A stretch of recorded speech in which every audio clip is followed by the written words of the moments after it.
இத்திரைப்படத்தில் வரும் அனைத்து கதாபாத்திரங்களும், சம்பவங்களும், காட்சிகளும் அனைத்தும் கற்பனையே. யார் மனதையும் புண்படுத்தவோ, இவரை குறிப்பிட்டு சொல்லவோ அப்படின்னு சொல்லிட்டு எந்த ஒரு நோக்கத்திலையும் நாங்கள் இந்த படத்தை பண்ணலை அப்படின்னு சொல்லிட்டு நிறைய படங்கள் தமிழ் சினிமாவில் பண்ணியிருக்காங்க.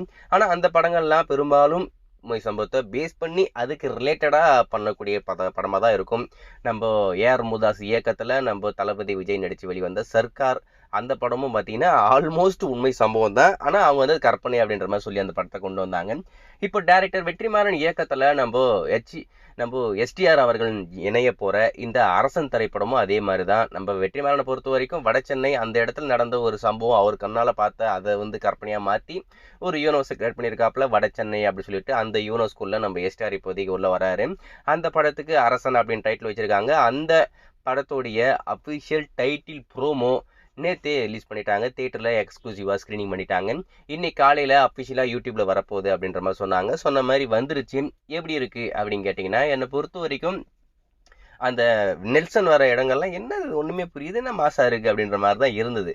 ஆனால் நம்ம வெற்றிமாறன் அங்கே தான் ஒரு நான் ட்விஸ்ட் வைக்கிறேன் அப்படின்னு சொல்லிட்டு நெல்சன் தான் இப்போ வெற்றிமாறன். அது அது படமாக நீங்கள் பார்க்கும்போது தான் புரியும்னு நினைக்கிறேன். இப்போ என்னன்னா நம்ம எஸ்டிஆர் அவர்கள் கோர்ட்டுக்குள்ள போயிட்டு ஜட்ஜி கிட்ட பேசும்போது அப்படியே ஸ்கிரீன் அப்படியே போடும் கும்மால அப்படின்னு சொல்லிட்டு மாறுது. அந்த இடத்துல பார்க்கணுமே தலைவன் என்ட்ரி ரத்த கலவையோட மனுஷன் வராப்புல சூப்பரா ஒரு வெறித்தனமா இருந்தது. அதில் மட்டும் எந்த ஒரு மாற்றமே இல்லை. ஸோ என்னை பொறுத்த வரைக்கும் இந்த படம் நடந்துச்சுன்னா, அதாவது நடக்குமா அப்படின்றது ஒரு மிகப்பெரிய கேள்விக்குறியா இருக்கு இப்போதைக்கு. ஒருவேளை நடந்துச்சு அப்படின்னு சொன்னா கண்டிப்பா நம்ம எஸ்டிஆர் கெரியருக்கு ஒரு மிகப்பெரிய பிரேக்கா இருக்கக்கூடிய ஒரு திரைப்படமா இந்த அரசன் திரைப்படம் நம்ம வெற்றிமாறனுக்கும் நம்ம எஸ்டிஆருக்கும் அமையும் அப்படின்ற மாதிரி எதிர்பார்க்கப்படுது.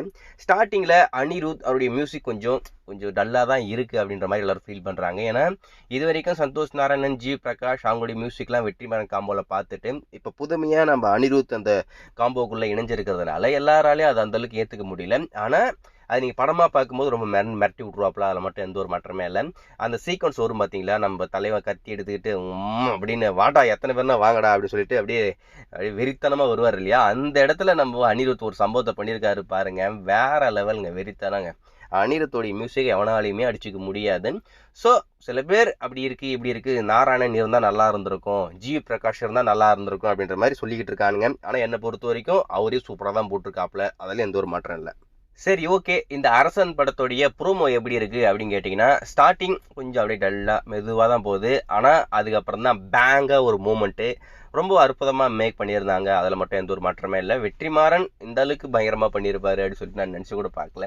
ஸோ படம் நடந்துச்சுன்னா சூப்பராக இருக்கும். ஆனால் எப்போ நடக்கும்னு தெரியல, நடத்தி எப்போ ஷூட்டிங்லாம் முடித்து தேட்டருக்கு கொண்டு வருவாங்கன்னு தெரியல. ஆனால் இந்த ப்ரோமோவே எஸ்டிஆர் ஃபேன்ஸ் மத்தியில் இந்த படத்து மேலே ஒரு மிகப்பெரிய நம்பிக்கையும் மிகப்பெரிய எதிர்பார்ப்பையும் இப்போதைக்கு கிரியேட் பண்ணியிருக்கேன். ஸோ ஃபைனலாக இந்த திரைப்படத்துடைய ப்ரோமோ எல்லாரும் எதிர்பார்த்த மாதிரி வந்துருச்சு. ரொம்ப அற்புதமாக இருக்குது. அனிருத் அவரால் என்ன பண்ண முடியுமோ அந்த அளவுக்கு சூப்பராக ஒர்க் பண்ணிட்டாப்ல.